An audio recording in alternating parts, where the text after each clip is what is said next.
Since 2015, Jared Stillman has rocked Nashville sports. That team freaking stinks. And now he's back. The takes are hotter than ever. I mean, let's be honest, he just can't coach. Welcome to Stillman and Company. Stillman and Company on the 440 Sports Network, presented by Hiller Plumbing, Heating, Cooling, and Electrical. Here today on the program, we are absolutely loaded, and we will be exactly 1 hour, if not less. Why? Because Braden and PK are coming up at 3 o'clock on a football show. Now, if you're watching this show, if you're listening to the podcast or if you're watching it on your own time, you can go watch the YouTube video on your own time. You can go watch Braden and PK, a football show. You can go listen to the podcast right here on the 440 Sports Network. So Braden and PK live from the owners' meetings, 3 o'clock. Be sure to flip right from us to that. And again, very, very limited commercial interruptions on the program. We got a lot of Titans to get into today. TDG says, you know what to do. Hit the like button. Like, comment, subscribe. It's all free. He ain't lying. So go ahead and tell all your friends, especially the old ones. The old pawpaws out there that are like, how do I get Jared Stillman? How do I do that? Go ahead and tell all the old pawpaws how to do it so that they can figure it out too. And we thank everybody here on the program. We got a lot to get into today. And by the way, let me just say, we have a Stillman and Company first. And I'm not going to say who, because I know you're going to want to know who it is. And I'm not going to do that. I am not going to say anything other than just the reality. But we have a first Stillman and Company. We now have somebody banned from coming on the show. Now, thank you. It's not me who banned him. I want to be very clear about that. It's somebody that I really like and I think likes and respects me. Somebody that I want to have on the show, somebody that wants to come on the show, somebody that I think, and I feel pretty strongly about this, you people want to hear on the show, and they can't come on the show. Banned by their employer. Not going to say who it is, not going to say who the employer is, but somebody I really want on this program has officially been banned. This is our first ever banning, at least that I've heard of, where I've said to someone, hey, come on the show. And they say, I can't come on the show. And I said, why not? And they say, because I'm banned. So we've now accomplished that. I've had plenty of people that have self-banned themselves from my shows in the past. I'm trying to think if I've had any of this person is not allowed on your programs before off the top of my head. I can't think about it. But now we officially have a banning. Kelsey says, is it TD? It is not TD. I need to get TD back on the show if TD wants to come back on the show. Okay, so let's start first by telling you about our presenting sponsor, Hiller Plumbing, Heating, Cooling, and Electrical. I love Hiller. They take great care of my home. They can do the exact same for you. Hiller has been in business since 1990.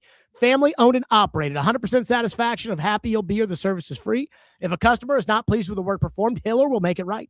Learn more by visiting happyhiller.com. That's right. Those are my guys. I use Hiller at my home. They take great care of it. They can do the same for you with professional, experienced, trustworthy technicians that come into your home and leave it clean and better than they found it. Care is their core value. They believe that when they care about others, everybody wins. They'll take care of the customer every job, every time. And I know this again because I use Hiller. Proud supporters of the Preds, the Vols, and Vandy. That's Hiller. Call the Happy Face Truck today. So when there is a big story that is out there and people say, who the hell is Rex? Oh, Joe Rexroad? No, I don't think Joe's banned from the show.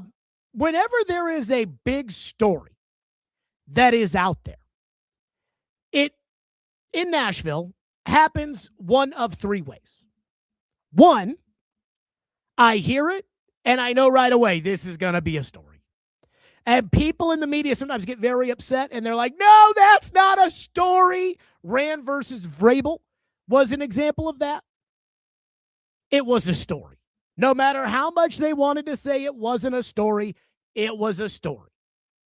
There are times where there's something that I'm like, this is probably going to be a story, but it's not a story to me.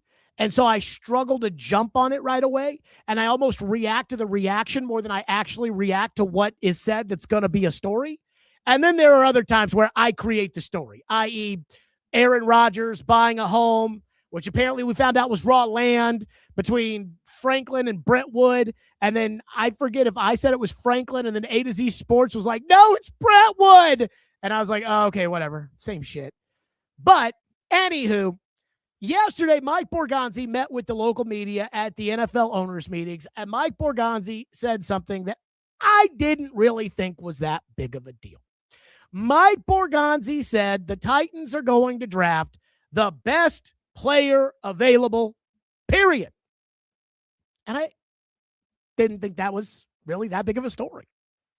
The general manager of the team came out and said we're going to draft the best player available. When is the last time that a general manager of a football team came out before the draft and said, we're going to draft for need? We've fucked up our roster so bad that we're not actually going to take the best player. We're going to let somebody else take the best player. We're going to draft for need. I mean, I've had after the fact when I've said to people, why did you draft that guy? But, well, Jared, we had to have a tight end. But they never say it beforehand, and they almost never say it on the record. So yesterday, Mike Borgonzi apparently was adamant that they're going to take the best player available. And I was talking with Easton Freeze last night. And Easton Freeze is out there for A to Z Sports. And Easton told me that he kind of pressed Borgonzi because Mike Borgonzi would not, he would speak in generalities about things. And so he talked to him about the philosophy of drafting a running back. And I guess Easton told me he pressed Borgonzi, and finally Borgonzi got frustrated and said, we're going to take the best player available. And I saw Jim Wyatt write a story on Titan Stationery from Mike Borgonzi's comments saying, we are going to take the best player available. I saw TD do a video outside these owners' meetings talking about Mike Borgonzi says they're going to take the best player available. And naturally, TD made the connection to Jeremiyah Love. Easton did the same thing, had a video up at A to Z Sports where he was talking about Mike Borgonzi's best player available comments. And he said, well, it probably means there's a link there to Jeremiyah Love. And I'm not sure I totally connect those two things. As much as I want them to take Jeremiyah Love, and I do want them to take Jeremiyah Love, I think we're making a very strong assumption here that Mike Borgonzi did not capitulate to and did not admit to yesterday. Do they think Jeremiyah Love is the best player in this draft? See, there is an assumption that Jeremiyah Love is the best player on the board. And that if Jeremiyah Love played quarterback, or Jeremiyah Love was an edge rusher, or Jeremiyah Love was a receiver, he'd be a no-doubt slam dunk pick at number 1 or number 2. But where does that come from? Well, when did we decide Jeremiyah Love was the best player in the draft? When ESPN decided that Jeremiyah Love was the best player in the draft. So I heard that quote from Mike Borgonzi. And when Jim Wyatt writes it, I love Jim Wyatt with all my heart. But Jim Wyatt is not independent media. That is team stationery. And so when he writes it, I always feel, regardless of if this is true or not, I always feel like it's coming from the team. At the owners' meetings a couple of years ago, Jim Wyatt wrote an article of catching up with John Robinson and wrote all these things about Harold Landry and all these things about guys they didn't re-sign and all these things about the interior of the offensive line. And then he wrote a second story about how the Titans want to re-sign A.J. Brown. And right there, I said, the Titans want it out there that they want to re-sign A.J. Brown. And I think that that story had an audience of one. A.J. I could be wrong, but I kind of doubt it. And so when Jim Wyatt writes that and Mike Borgonzi makes sure that everybody knows we're going to take the best player available, I say to myself, okay, why is he putting that out there? Why is he putting that out there? And for me, I didn't immediately jump to the Jeremiyah Love conclusion. I started thinking about Sonny Styles and Caleb Downs. Today, Robert Saleh was asked about the running backs, and boy, he just riffed poetically about Tony Pollard and Tajay Spears, complimenting the running room and talking about how well Tony Pollard did when they played the 49ers this year. And take that for what it's worth. Mike Borgonzi saying we are going to take the best player available doesn't really mean much to me, because I have to ask, who is the best player available? Are we looking at Mel Kiper's board at the bottom of the screen on ESPN and saying, well, Mel says he's the best available player? If Mel Kiper was general manager of the Titans last year, Shedeur Sanders would have gone number 1 overall. Are we banking on Daniel Jeremiah and what the draft guys say? Because Daniel Jeremiah says the best player available is Fernando Mendoza. Now, he won't be available to the Titans, but you hear my point. Our own James Foster on the Hot Read podcast, he says it's Sonny Styles. And so I don't read too much in to this best player available stuff, because the second they draft the guy at number 4, they're going to go to the podium and they're going to say he was the best player available. He was the top player on our board, even if it is a reach based on need. And the second that Mike Borgonzi goes to the podium and says Jeremiyah Love was the best player on our board, Sonny Styles was the best player on the board, Caleb Downs was the best player on the board, Reuben Bain was the best player on the board, David Bailey, you get the point. As soon as he says that, Titans fans are going to just roll right along with, he's the best player in the draft. So again, Caleb Downs, I think we can all agree, right? TDG, I think we can all agree. Caleb Downs is a great player. And the Titans would be very lucky to have a Caleb Downs. I don't think that they should draft Caleb Downs, but they would be lucky to have Caleb Downs. They had 2 first-round picks, and they could draft Jeremiyah Love, and then they could draft Caleb Downs. We'd all say, yes, take Caleb Downs. If the Titans draft Caleb Downs, the Tennessee Titans select Caleb Downs, safety, Ohio State. And Mike Borgonzi goes to the podium, and he says, look, we watched all the tape. We went to the pro days. We went to the combine. We met with everybody. We really loved a lot of these players in this draft. There's a lot of guys that are going to go to good teams. But from the very beginning of the process, we all thought Caleb Downs was the best player in this draft. And so when he was there at 4, it was a no-brainer. And it wasn't just me.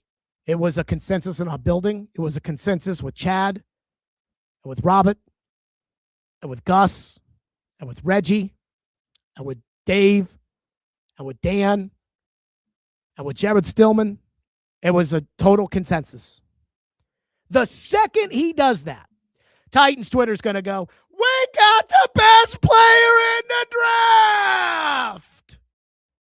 He was number 1 on the board. Yes, because the 3-14 general manager told you so. Last year, no media person thought that Cam Ward was the best player available.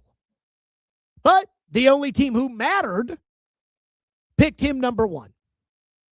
And the one thing that I think Mike Borgonzi set himself up for yesterday is to be able to pick a guy and to be able to say when he drafts him to you, the fans, that he took the best player available. He took the best player on the board.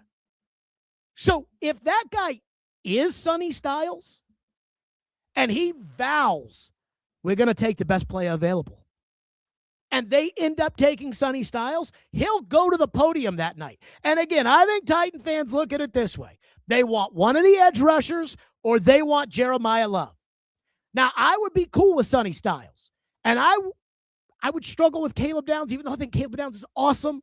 I would struggle a little bit with Caleb Downs, but I would be totally cool with Sonny Styles at number 4, even if Love's on the board. And I am a Jeremiyah Love guy. But Titans fans are going to be at their individual draft parties. Ours will be at ML Rose in East Nashville. Get your tickets. We'll give you the read, and we'll tell you how to in just a second. But that pick's going to come through. And let's say Mendoza's off the board, Reese is off the board, and Mauigoa's off the board. So Bailey, Bain, Love, Styles, Downs, Tate, all available.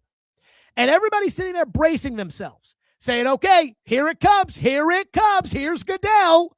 And all of a sudden, Roger Goodell announces that the Tennessee Titans are selecting Sonny Styles, linebacker, Ohio State.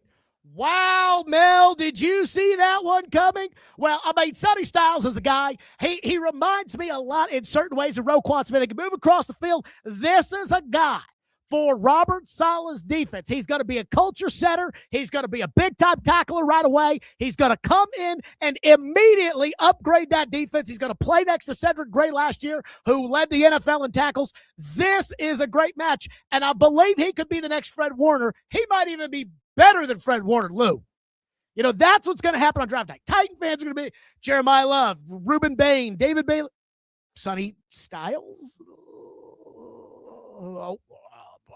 Okay. Then Borgonzi is going to go to the podium.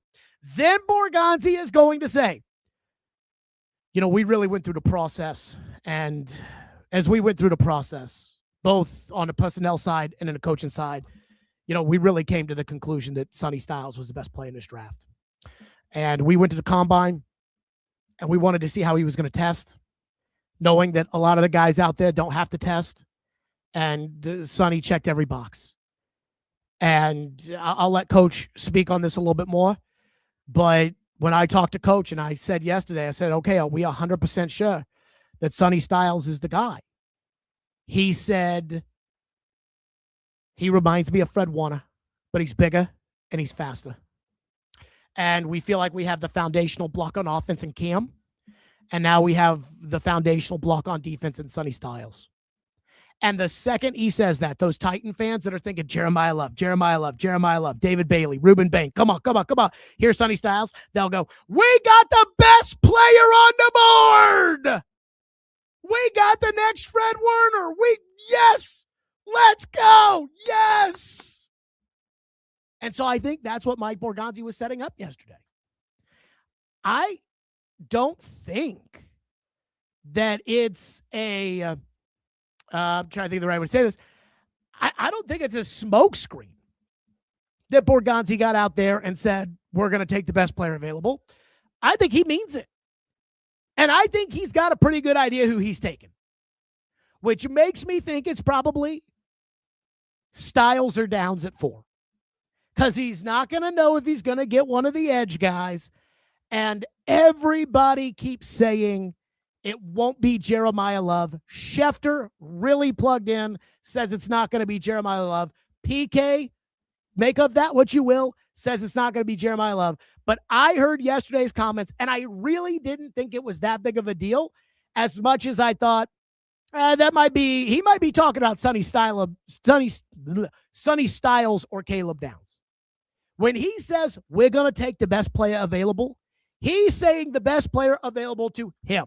The best player available to ESPN at 4 is going to be Jeremiyah Love. The best player available to NFL Network at 4 is going to be Jeremiyah Love. The best player available to the fans is going to be Jeremiyah Love.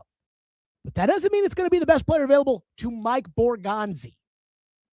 And I don't think he lied yesterday, as much as this is keep your cards close to the vest, smokescreen season. I think he set himself up for when he makes that pick of Styles or Downs, that he can get up there and say he was the best play on the board. And look, Sonny Styles and Caleb Downs might be the best player on the board. So that's the first thing here on the program.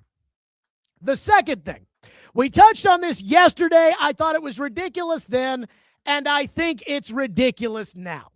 So yesterday I saw the tweet from Kaharski that Mike Borgonzi said there's going to be competition at center and there's going to be competition at right guard as far as the offseason and training camp and everything else is concerned. And I said, you got to be kidding me, because I'm smart enough to know that in 2026, there's not enough time to be able to compete for starting jobs on the offensive line. There's just not enough time. I mean, you can dislike it, but it is the truth. That's why I'm like, if you draft a rookie and that rookie's going to play right away, really at tackle, he's gone by the 9th pick. I hear people talking about how the Patriots may get a starting tackle at 31. You're not getting a starting tackle at 31. You can't coach these guys up. There's not enough time. I know we all crap on Bill Callahan, but you really think Bill Callahan can't coach? No, it's that Bill Callahan didn't have the right ingredients. But then yesterday, after the show, I read Paul's article, and it made me want to throw up. When asked about starting 2 rookies on the offensive line, Borgonzi said, quote, I wouldn't rule it out. Although Paul said, which to be fair, he didn't rule a lot out. But then this, and I don't know if it's just me, but this got up my craw. Borgonzi said, quote, we started Creed Humphrey and Trey Smith their rookie years in Kansas City. Oh, God. Oh, God. Well, you know, in Kansas City, we started Creed Humphrey and we started Trey Smith. So we can do that here? No, you cannot. He said 3 things about the offensive line. Number 1, he said that the Chiefs in 2021 started 2 rookies on their line and insinuated, why can't the Titans? The second thing he said was that he thinks that there are still going to be options in the draft that they can take on day 2 or day 3 to start. And the third thing was, after the draft, maybe we'll make some moves too. So the big translation is, we're not done as far as center and right guard are concerned. And that doesn't make me feel better, but it makes me feel better than we're going to open it up for a competition in training camp, and with 6 preseason reps, we're going to make a determination there. That bothers me. But I got to go through all 3 of these things because I think I take issue with all 3 of them. Number 1, do not compare the Titans and where they are now to the defending AFC champion. AFC champion Kansas City Chiefs, who had won a Super Bowl and who had a franchise quarterback and a Hall of Fame tight end and the fastest receiver in the NFL. Because that's what the 3-14 general manager just did yesterday. Well, you know, I mean, we did it in Kansas City. Yes, you did it in Kansas City with Mahomes, Kelsey, and Hill, with Andy Reid coaching them. And not only did you do that, but it almost blew that season up. Because if you remember, Kansas City, with their on-the-fly rebuilding offensive line, walked out of Nissan Stadium in October with a 3-4 record after an absolute ass-kicking, 27-3 at the hands of the Titans. And everybody in the middle of October was wondering, are the Chiefs done? And yes, Creed Humphrey might be the best center in the NFL. And yes, Trey Smith is an all-pro guard. But they didn't have a second-year quarterback and a first-year offensive coordinator and Daniel Bellinger at tight end. They had Travis Kelce. You don't get to play the, well, this is what we did in Kansas City card when it is convenient to you, when you did the opposite with your young quarterback that Kansas City did with their young quarterback. So that first thing pissed me off. And it pissed me off because either Mike Borgonzi is stupid or he thinks you're stupid. But it's one of the two. Because when you just throw that out there, well, in Kansas City, we drafted these guys, and in Kansas City, well, in Kansas City, you had Mahomes. You had been to 3 straight AFC championship games. You had been to 2 straight Super Bowls, and you had won a Super Bowl in the middle there. So give me a break on that. The second thing. Well, there's tons of guys in the draft that we'll be able to draft and we'll be able to stick right in there right away. And so I don't understand, why we shouldn't be. Okay, well, let's say at 35, you take your guard. There's a guard out of Iowa. I read that Blake Bedingfield wrote this at paulkaharski.com. There's a guard out of Iowa who Blake Bedingfield's like, if he's there at 35, take him. Well, where's my receiver? If I draft Jeremiyah Love, or I draft Sonny Styles, or I draft Caleb Downs with the 4th overall pick, and then at 35, I take the guard out of Iowa, I don't have a receiver, and I don't have an edge rusher. That's going to be a problem. The second thing is, if it's that easy to just go draft day 2 and day 3 rookies on the offensive line and start them right away, then why are you going to pay Peter Skoronski $20 million a year to play left guard? Because it's not that easy. So, again, that second thing about, well, there's tons of depth in this draft and you can find a guy, and no, we're not doing that. And third, we'll just sign somebody after the draft. I think he's talking about Zeitler. I think there is a sentiment that Zeitler wants to return and that the Titans know Zeitler wants to return and they're going to see what they do in the draft. And if not, they'll bring Zeitler back. And if that's the case, okay. But there are going to be other suitors for Zeitler too. And Zeitler's made a lot of money. And I wouldn't rule out him playing ball on your terms, no matter what you think. If anything, Zeitler can just wait until the middle of the season and go sign somewhere. And I also do kind of want the Titans to say to themselves, you know what? We want this line together from the very beginning. So let's just either we're going to draft the guy and we're not going to draft the receiver, or we're not going to draft an edge rusher, or we're going to re-sign Zeitler, and when OTAs start, we're going to have all 5 starters, because I still think Austin Schlottman is going to be the center. What I think is likely to happen, and this makes me very nervous, is I expect Austin Schlottman to be the starting center, and I expect Cordell Volson, who missed all of last year with an injury, to be the starting right guard. And in the case of Schlottman and Volson, they're both backups. Now, Volson's had some nice experience, and I think Schlottman graded out well at the end of last year when he got a chance to play, but they're backups. And this reminds me of what the Titans did in 2023 when they signed Andre Dillard, who was a backup in Philadelphia, and we found out he was kind of stinky, and Daniel Brunskill, who I thought was actually a pretty solid player, but a backup in 2023. That's what I feel like they're doing. They're just going to run backups out there, which is great, but not when you're trying to develop a young quarterback who last year was probably the worst quarterback in the NFL.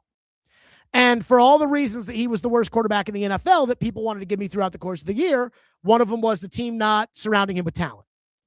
Well, right now he doesn't have a center, he doesn't have a right guard, and he doesn't have an impact receiver, nor does he have an impact tight end, nor does he have an impact running back. So I'd get to figuring some of that out. Let's get to your reaction on the Titans, and then I'll have more reaction on the NFL, which I want to get into, because I do think there are some good NFL stories, and so that we will do as the owners' meeting continues along. By the way, I do want to remind everybody, though, our draft party will be at ML Rose in East Nashville. We got to figure out who all is going to be a part of it, but ML Rose in East Nashville.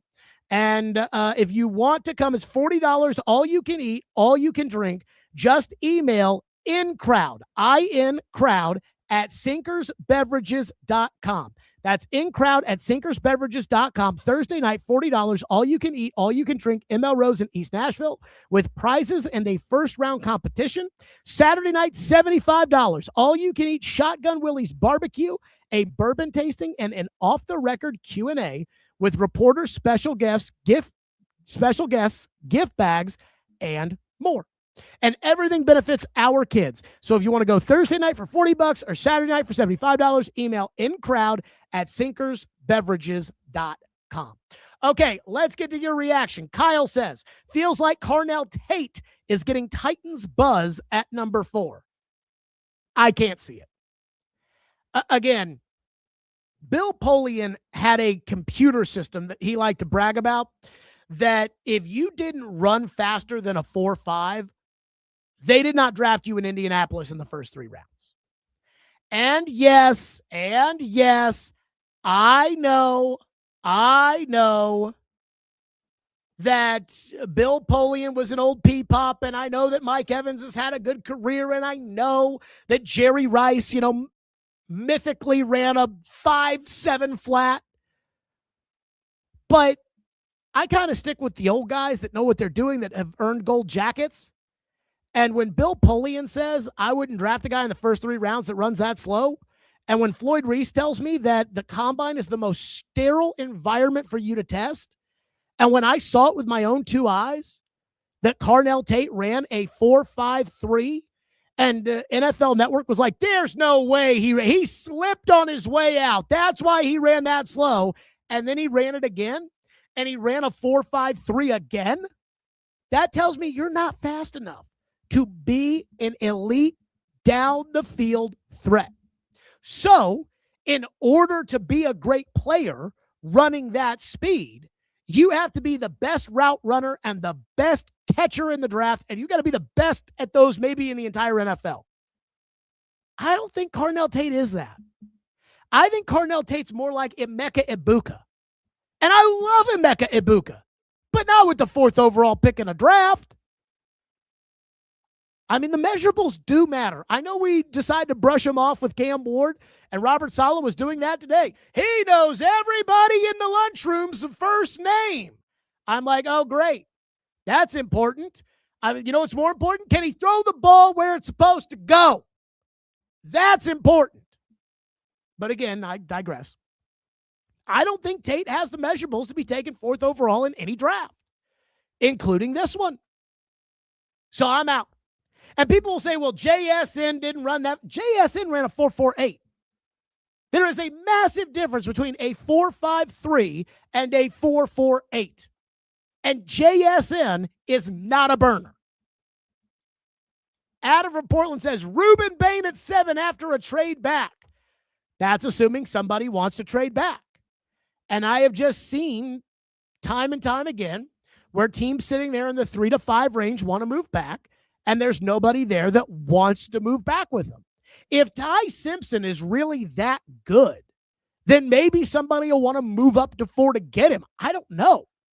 I don't think Ty Simpson's that good. But if somebody really wants to, then maybe that could be. But again, I'm not going to bank on there being a trade back or a trade up situation for the Titans. I think about it as, if you're there at 4, who are you taking? That's what I think of. Alex says, Jared, if we do take Jeremiyah Love, who are the 4 starters going to be on the line? Well, there are 5 starters on the line. It will be Dan Moore at left tackle. It will be Peter Skoronski at left guard. Austin Schlottman will be the starting center. Cordell Volson will be the right guard. And J.C. Latham will be the right tackle. And I give that line a C-.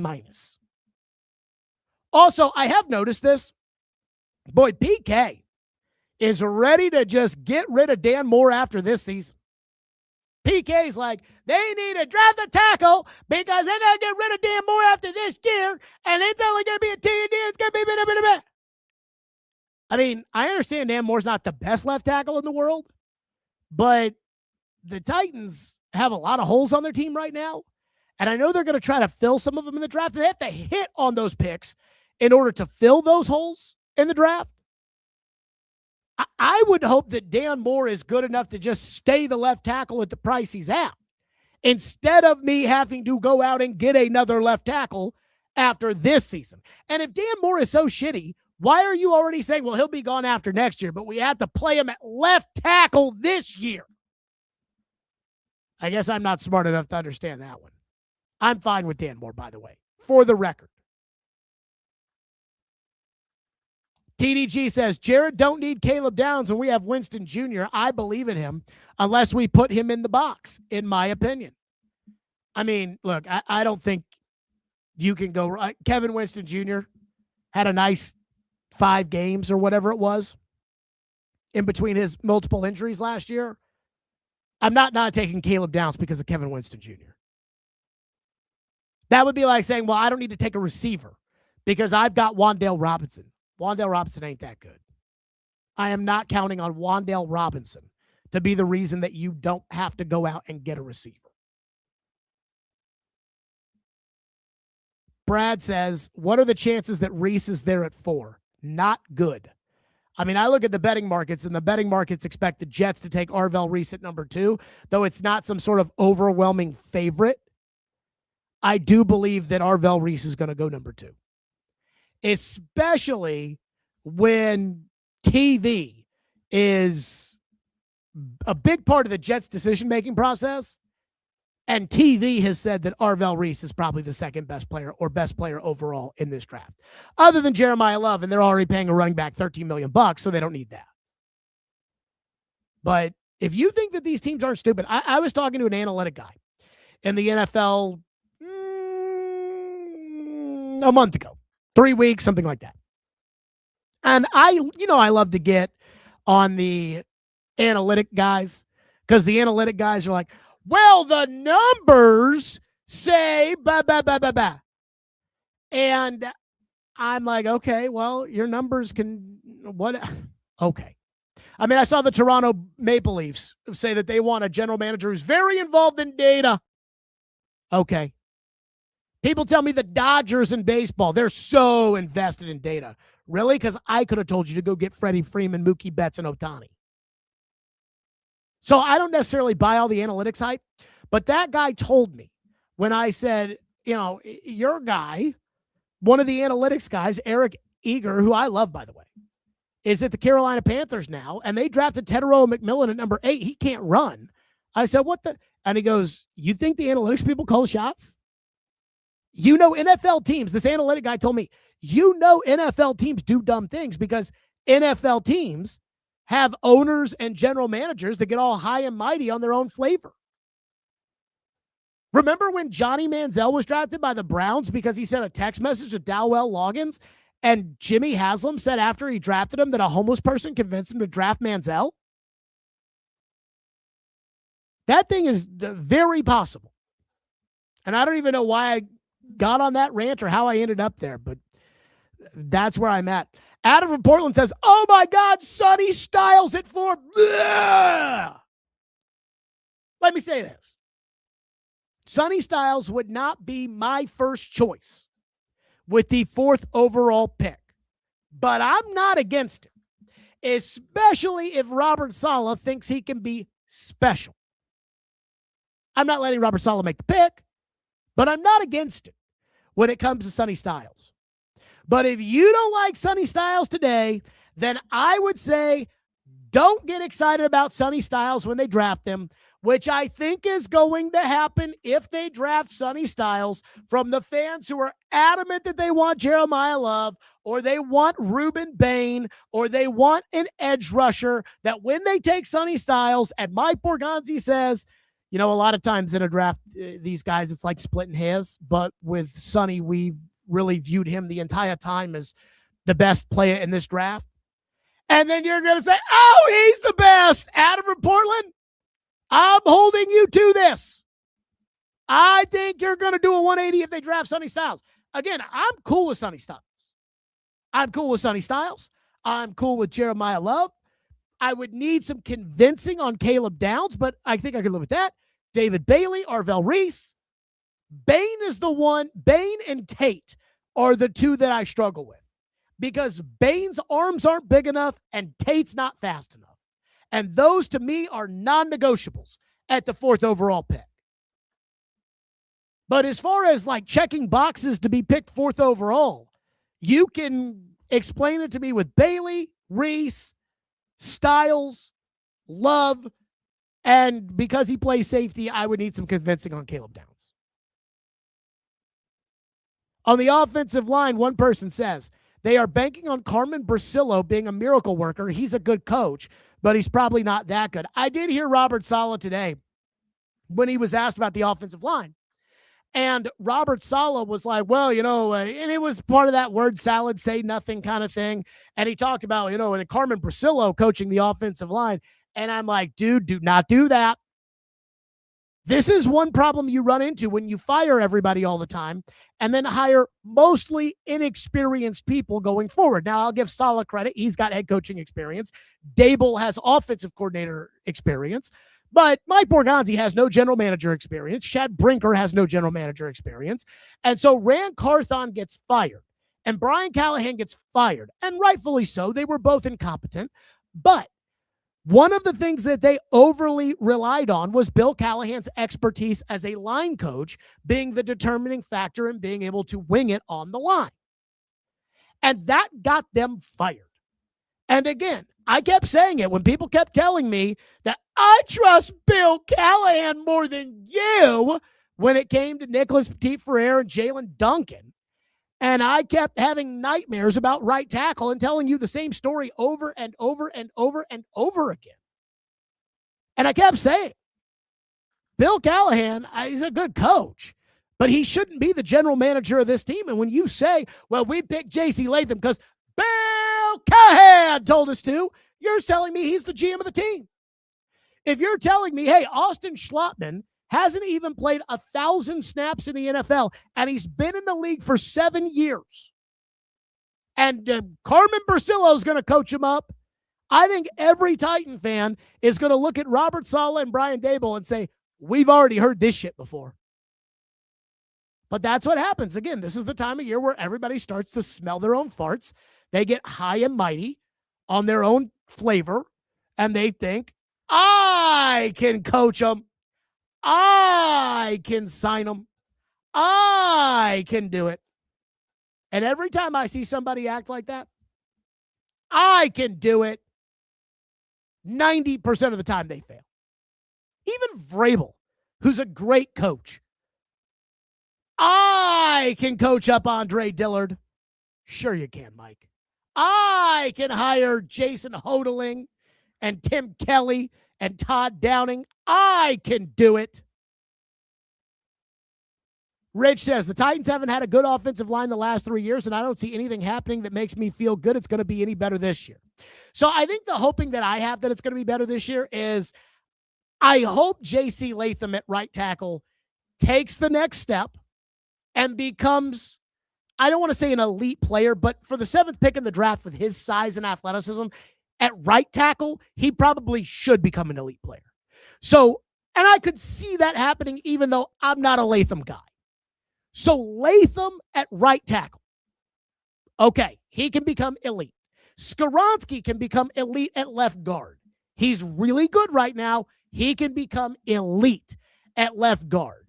So that would make the line a little bit better. I don't know if Schlottman or Volson can do it, but I'm sure they're going to try. And maybe the way I thought Levin played last year at center, maybe Schlottman can be that kind of player. I still think there's some more gas in the tank for Dan Moore. And right guard, amen. That's all I have about that. But I am not as concerned about the line because the line wasn't that crappy last year. For whatever that's worth. TDG says, Tate ain't fast and he's not a polished route runner. Nope. One person says, easy sell for Caleb Downs. His ability to play like a big nickel reduces the need at corner a bit, on top of being the best safety prospect ever. Look, if you're going to draft Caleb Downs at number 4, you better think he's Ed fucking Reed. And I don't know if he's Ed Reed or not, but if you're going to draft him that high, you better hope he's Ed Reed, where every time he's on the field, people are like, oh shit, there's Ed Reed. Let's not throw the ball in his vicinity. I don't know if you guys have seen this, but there was a Football Life documentary that Belichick did about 15 years ago. Floyd's actually in it. And in the Football Life documentary, it follows Belichick for the entire 2009 season. And there's a scene where Brady goes in to meet with Belichick, and they're going over the film, and both Brady and Belichick are like, fucking Ed Reed. God, fucking guy. We can't. If you're drafting Caleb Downs, the best quarterbacks in the league better go into meetings like that. Again, this is the greatest quarterback who ever lived and arguably the greatest coach. And they're sitting there saying, oh, God, that guy. That's what Caleb Downs has to be if you draft him at 4th overall. Like, he has to be the guy that Liam Cohen and Trevor Lawrence by week 8 are sitting there saying, oh, God, this fucking guy, Caleb Downs. And I don't know if Caleb Downs is that good or not. I really don't know. I'm not going to act like I know that he is that good or not, but that's what he has to be if you use the 4th pick on him. Styles has to be the best player in your defense. Love, and I feel confident saying this, would be the best player on your offense the second that you draft.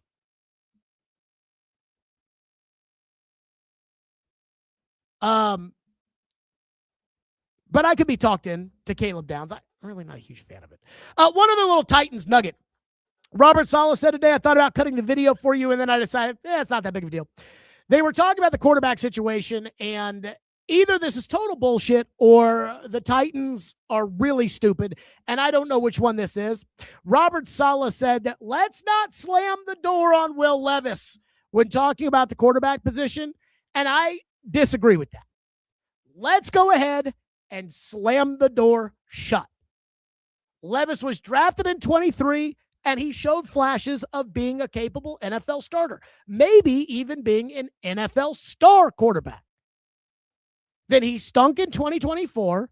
He quit on the team in 2025, and now he's entering the last year of his contract in 2026, and the Titans paid Mitch Trubisky $5.25 million to be the backup. The door is shut on Levis. And I understand that talk is probably because the Titans are trying to drum up interest in Will Levis. And I'll just say everybody in the league is smart enough to know that the Titans value Will Levis at about 1 tick above 0 and not a single tick higher. So when Robert Saleh says things like, let's not slam the door on Will Levis, I know fans are going to talk about it. And I know that there are going to be stories written about it. It's going to be aggregated. It's going to be talked about. It's going to be, they don't want anything to do with Levis. And there are 2 reasons I don't think they want anything to do with Levis. Number 1, I think they feel like Levis quit on him last year. And number 2, can you imagine what would happen if Will Levis is better than Cam Ward? It's not like if Will Levis comes in and plays like Mac Jones last year, that it's, well, the other guy led us to the Super Bowl and we've given him a $50 million contract, so he's our guy no matter what, which is what happened with Brock Purdy.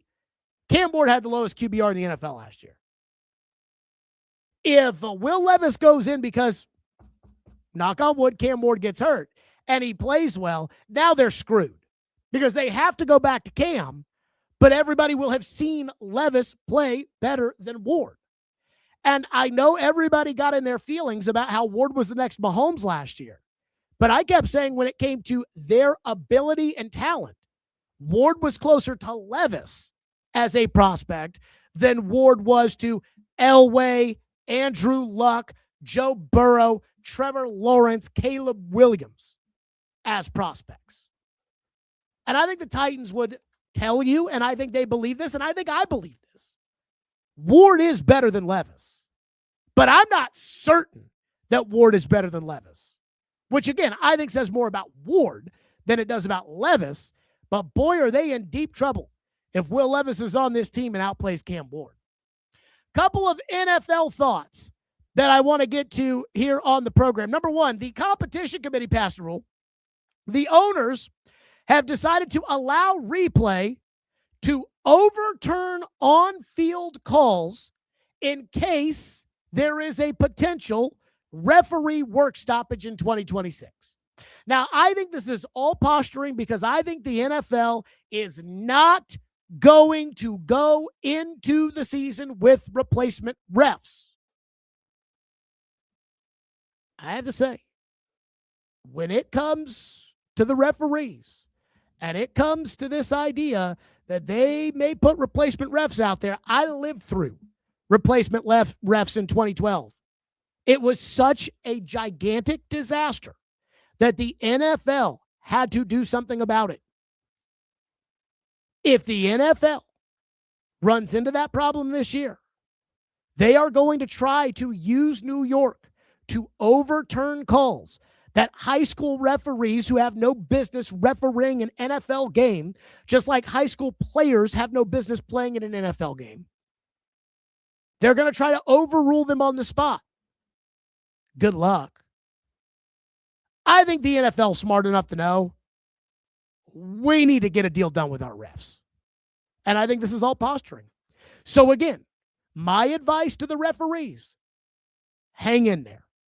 Now, I do love the fact that this morning Dan Orlovsky was on TV talking about, well, the referees don't want accountability and the referees want a whole bunch of money more, and the referees, Orlovsky, of course, got that from Pelissero, who works for the league network. Give me a break. I think it's a lot more complicated than what NFL Network is telling us. Secondly, the 18-game season. Let's talk about the 18-game season, because it is inevitable that we are going to have an 18-game NFL regular season. But if I am the NFLPA, I say hell no to the idea of 18 games. And that is with the knowledge that it is inevitable that ultimately, me, the NFLPA, I am going to say yes to an 18 game. The owners are going to get an 18th game. They're going to sell it. They're going to make a ton of money on it. We as fans will buy it. We will watch it. We will go to it. And I think we'll enjoy it. And in the end, the players are going to play it. But if I'm the NFLPA, I make the NFL earn it. They want it. They desperately want it. Well, you're going to have to give me something in order to get your precious 18th game. So if I'm the PA, I want 2 bye weeks instead of 1. I want a reduction in preseason games from 3 to 2. Although I actually think that hurts the younger, more inexperienced players to only have 2 preseason games than it does helping the players, but whatever. And I am not doing an international game for every team every season. And if the owners can get their 18th game, knowing they're going to have to pay the players more money as part of the revenue that they're going to share, knowing that it's going to be 2 bye weeks, knowing that I'm getting rid of a preseason game, and compromising to the reality that we're not going to have 18 international games no matter how much money it makes, I think the owners will end up accepting it. And then in that case, I think the players will make the best of a bad situation, which is inevitable that they're going to have to play an 18th game. And I don't think an 18th game is the end of the world. Again, the Patriots played an extra game last year than Seattle had to because Seattle had a bye and New England lived to tell about it. I think they'll be okay. The one thing, though, that may actually get in the way of the mighty NFL is the United States government. And I don't know if you guys saw this, but Brendan Carr, who is the chair of the FCC, basically threatened the NFL's antitrust exemption over the fragmentation of broadcasts. And as Awful Announcing pointed out, that may be because CBS's Larry Ellison and Fox's Rupert Murdoch, big friends of the current administration, don't like the idea of Netflix and Amazon playing in their backyard with their inventory. Apple has more money than CBS. Amazon has more money than Fox. And if they want to take NFL games, the only thing stopping them from doing it is the NFL and their desire to be on broadcast television.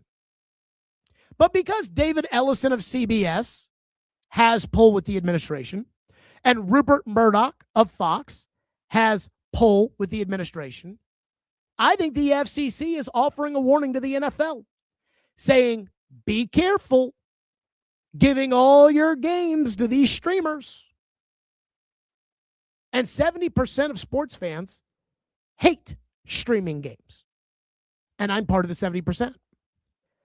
I think it's kind of corrupt that, again, the only thing that may stop the NFL selling every broadcast to a new streaming service we have to buy is the fact that the guy who runs CBS and the guy who runs Fox are friendly with the president.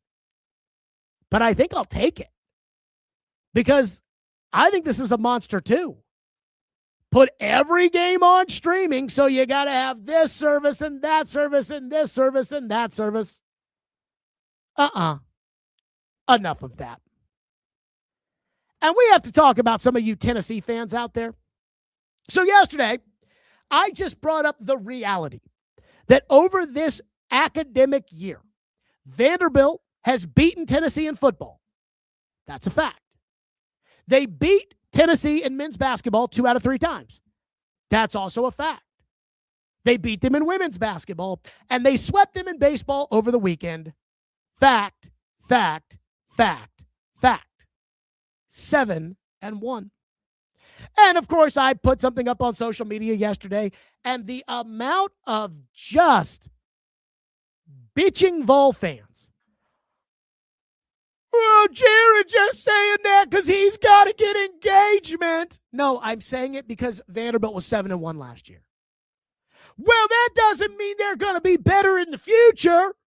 You're right. I don't know what's going to happen in the future. And by the way, neither do you. But if you had to think, is this the new norm? Vanderbilt being competitive in every sport? Or is what has happened over the first 35 years of my life, where Vanderbilt was an academic school that wouldn't let Ron Mercer get into school? I'm going to say this year's probably more representative of the future. And that would scare me too if I was a Vol fan.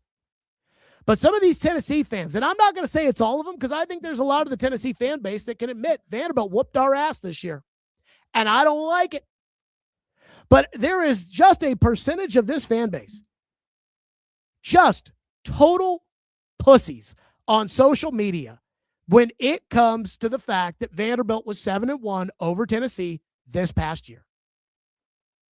And if you can't accept that, or if you think that I am trying to pay my bills by pointing out the fact that Vanderbilt was 7-1, you are A, stupid, and B, don't understand that I didn't win those games for Vanderbilt, and I didn't lose those games for Tennessee. I'm just pointing out a fact. And apparently it's a fact that a lot of you out there apparently don't want to hear. It is what it is. Get over yourself, Tennessee fans. And finally, Chris Collinsworth made a lot of money. Chris Collinsworth has sold PFF to Teamworks. And I don't totally understand what Teamworks is, but apparently Teamworks is a data analytics company, and they're basically gutting the public presence of PFF. Now, I wonder what that means for people like me that use PFF all the time when it comes to evaluating players or seeing where guys line up. Or, I mean, I pay for the PFF Plus, the premium subscription. Like, is that over and done with? I don't know. But almost everybody in their content department, their social media guys, their video guys, even Trevor Sycamore, who I think might be the best draft analyst in the entire league, got let go yesterday by PFF. And the people that work behind the scenes on the data side of PFF, they will keep their jobs and work with Teamworks. And so there are a lot of people that have hit the streets as far as content development is concerned and content production. And there's a lot of good people, a lot of talented people, and a lot of people whose content I consume. I will say this. Where we are headed in 2026 and beyond is this world where you have to own your content. Chris Collinsworth owned PFF. Chris Collinsworth made over $100 million. by selling PFF. Everybody who worked for him, who helped build that PFF brand, they kind of got the shaft. And that sucks. But let me tell you, as somebody who, again, lives and dies by producing what I think is compelling, thoughtful sports talk content, when I went over all my options as my contract was being negotiated with the radio station, and even afterwards when the radio station decided I was too expensive to keep, the end result was I needed to own what I did. And it's really, really hard to do that because it's a risk. And I don't know where this is going to end up, but I do know this. If I were to go to the next guy, I would be beholden to them just like I was beholden to 102.5. And if these guys that are really good, like Trevor Sikkema, if he just goes to the next guy, he'll be beholden to whomever hires him. My advice would be own your brand. That's what Pat McAfee did. Look at him. And we're not all Pat McAfee, and we don't all have access to get a weekly interview with Aaron Rodgers, but that's where this is going. And so I feel bad for everybody that got laid off yesterday by PFF, but I think that's going to happen more often than not. That's it for us. We're out of here. Like and subscribe. That's it for Stillman & Company. We'll be back tomorrow at 2. Caroline will join the show tomorrow at 2:35, I think, so get excited about that. Meanwhile, flip on over to a football show. PK and Braden, they are live from the owners' meetings. And, of course, if not, if you're listening to the podcast, go ahead and just, after you're done with this podcast, listen to a football show live from the owners' meetings. That's it for us. Stillman & Company. We'll see everybody tomorrow.